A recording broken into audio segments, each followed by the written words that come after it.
दोस्तों, दिनाक्षी short hand में आपका स्वागत है। अगर आप चैनल पर नए हैं तो चैनल को सब्सक्राइब करें और बेल आइकन ज़रूर दबाएं। आज की संपादकीय डिक्टेशन 756 शब्दों की एक डिक्टेशन रहेगी जो कि 80 शब्द प्रति मिनट की गति से बोली जाएगी।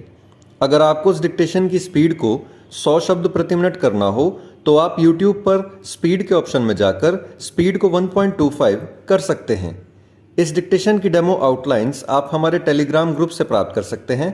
और अगर आपको इस संपूर्ण संपादकीय मैटर की सभी एडवांस आउटलाइंस और वाक्यांश की आवश्यकता है तो आप हमारा editorial special paid batch join कर सकते हैं। एडिटोरियल स्पेशल पेड बैच में दी गई एडवांस आउटलाइंस और वाक्यांश की सहायता से आप शॉर्ट हैंड को 120 प्लस की गति में लिखने में सक्षम होंगे। इस बैच को ज्वाइन करने के लिए आप डिस्क्रिप्शन बॉक्स में दिए गए मोबाइल नंबर पर व्हाट्सएप कर सकते हैं। तो चलिए डिक्टेशन को स्टार्ट करते हैं। डिक्टेशन 5 सेकंड बाद स्टार्ट होगी। Ready, start. हिंदू नववर्ष पर राजस्थान के करौली में सांप्रदायिक हिंसा का जो सिलसिला कायम हुआ था और जो रामनवमी एवं हनुमान जन्मोत्सव के अवसर पर भी देश के कई हिस्सों में देखने को मिला, वह समाप्त होने का नाम नहीं ले रहा है। इसका ही प्रमाण है गत दिवस राजस्थान के जोधपुर में 2 समुदायों के बीच हिंसक झड़प।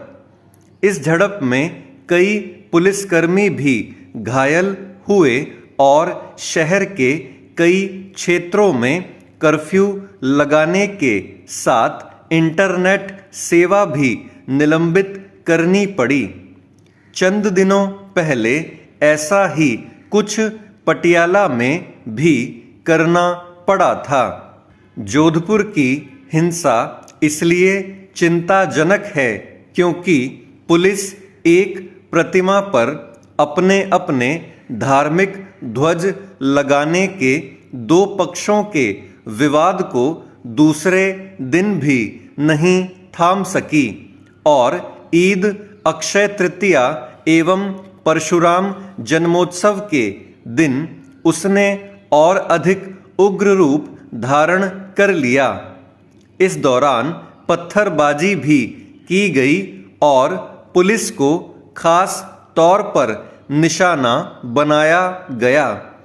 यह एक खतरनाक चलन है कि सांप्रदायिक टकराव की घटनाओं में अब पुलिस को विशेष रूप से निशाना बनाए जाने लगा है। खरगोन, दिल्ली, हुबली आदि के बाद जोधपुर में भी ऐसा हुआ। इसका मतलब है कि शांति व्यवस्था के साथ कानून एवं व्यवस्था को चुनौती देने वाले तत्वों का दुस्साहस बढ़ता जा रहा है। इस दुस्साहस का दमन किया जाना आवश्यक ही नहीं, अनिवार्य है।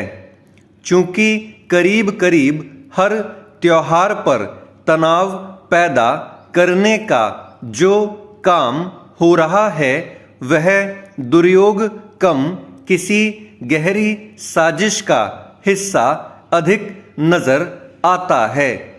इसलिए पुलिस और खुफिया एजेंसियों को कहीं अधिक सतर्क रहने की आवश्यकता है।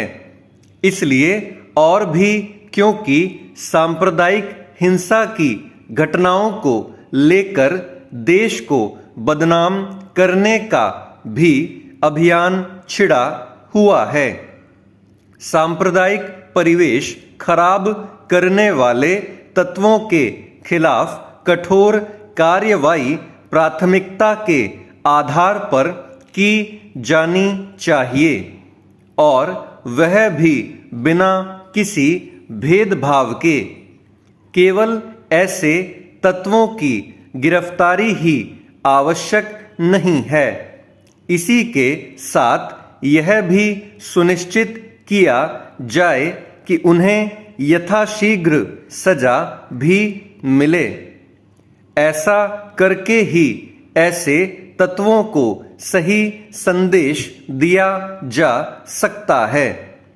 अब यह भी देखने को मिल रहा है कि ऐसे तत्व आस्था के नाम पर सार्वजनिक स्थलों पर शक्ति प्रदर्शन करने लगे हैं। इसे भी रोकना होगा। इससे संतुष्ट नहीं हुआ जा सकता कि राजस्थान के मुख्यमंत्री अशोक गहलोत ने अपने गृहनगर जोधपुर में सांप्रदायिक हिंसा के लिए जिम्मेदार लोगों के खिलाफ कठोर कार्रवाई करने की बात कही, क्योंकि इसकी अनदेखी नहीं की जा सकती कि करौली हिंसा के लिए जिम्मेदार माना जाने वाला अभी तक फरार चल रहा है। चेंज। हरियाणा सरकार कक्षा 10, कक्षा 11 और कक्षा 12 के 5 लाख बच्चों को टैबलेट दे रही है। यह सूचना और संचार तकनीक के माध्यम से बच्चों के उन्नयन का प्रयास है। टैबलेट, स्मार्टफोन, लैपटॉप अथवा डेस्कटॉप जीवन का अनिवार्य अंग बनते जा रहे हैं और ये वर्तमान समय की आवश्यकता हो चुके हैं। कोरोना संक्रमण के दौरान तो उनकी उपयोगिता और भी अनुभव की गई। लोग घरों में बंद थे, तब भी बच्चों की ऑनलाइन शिक्षा जारी रही। परीक्षाएं भी ऑनलाइन हुई। शिक्षा ही क्यों, अन्य क्षेत्रों में भी घर में रहकर काम की नई विधा पनपी। वे लोग जिनके पास स्मार्टफोन, टैबलेट अथवा लैपटॉप, डेस्कटॉप थे, वे संक्रमण के उस काल में भी कार्य से विरत नहीं रहे। वे बच्चे जिनके पास स्मार्टफोन थे, ऑनलाइन शिक्षा ग्रहण करते रहे। विशेष रूप से किशोरवय या उससे अधिक की वय के छात्र छात्राओं की शिक्षा में व्यवधान नहीं आया। यह ठीक है कि कक्षा में प्रत्यक्ष शिक्षा ग्रहण करने जैसी गुणवत्ता ऑनलाइन के माध्यम से नहीं हो सकती, लेकिन जो हुई या जो होती है वह भी संतोषजनक है। ऑनलाइन शिक्षा का लाभ सामान्य दिनों में भी ज्ञानार्थी उठाते हैं और स्व उन्नयन की दिशा में प्रयासरत रहते हैं।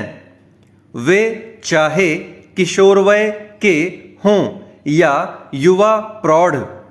उल्लेखनीय है कि ऑनलाइन शिक्षा का अर्थ केवल यही नहीं होता कि शिक्षक या शिक्षिका आपको पाठ्यक्रम के अनुसार पढ़ा रहा हो।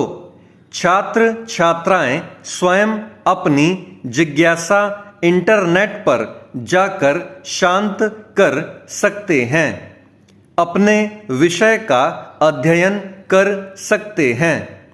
जिस विषय के छात्र हैं उसके विशेषज्ञों के वीडियो देखकर लगभग कक्षा में उपस्थित रहने जैसी अनुभूति प्राप्त कर सकते हैं, लेकिन इसके लिए उनके पास स्मार्टफोन, टैबलेट आदि होना आवश्यक है। बहुत से अभिभावकों की आर्थिक स्थिति ऐसी नहीं होती कि वे अपने बच्चों के लिए स्मार्टफोन अथवा टैबलेट क्रय कर सकें। इसलिए प्रबल इच्छा होते हुए भी उनके बच्चे इनसे वंचित होने के कारण ज्ञानार्जन में पिछड़ जाते हैं। अब वे तकनीकी रूप से भी सशक्त होंगे और उनके ज्ञान का भंडार भी विस्तार पा सकेगा। स्टॉप। दोस्तों, डिक्टेशन अच्छा लगा हो तो वीडियो को लाइक और शेयर करें और चैनल को सब्सक्राइब करके बेल आइकन जरूर दबाएं। इस डिक्टेशन की आउटलाइंस आप हमारे टेलीग्राम ग्रुप से प्राप्त कर सकते हैं। तो चलिए अब आपसे अगली वीडियो में मुलाकात होगी। तब तक के लिए धन्यवाद।